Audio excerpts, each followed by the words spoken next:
How did we get to this point where the roster looks like this?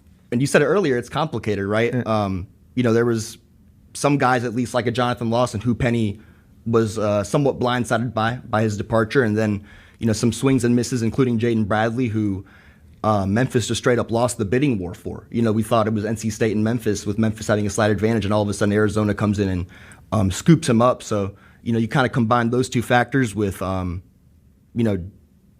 just the exodus of players that have left, and this is where we are right now. You mentioned the bidding war that Memphis lost out on.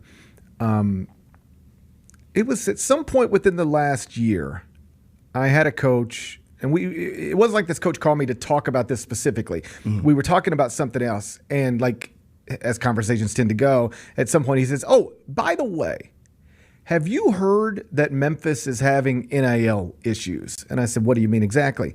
And he said, "I don't know, but what I've heard is that maybe on some of these deals, they haven't followed through the way that the prospect or the prospect's family thought they were going to follow through."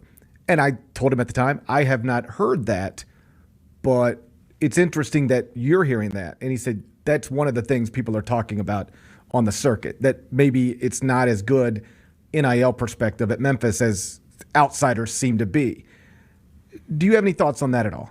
Yeah, I heard from a couple people recently. We talked about Jayden Bradley, who these people claim or say allegedly that he had a certain asking price and Memphis was working to get there. And when they had finally gotten into that neighborhood, he went up by a sizable amount. I think just knowing the situation and knowing how much Memphis needed a lead guard like himself, like Jayden Bradley. And it just seems like there are people who were writing those checks in off seasons past who are now not, for one reason or another.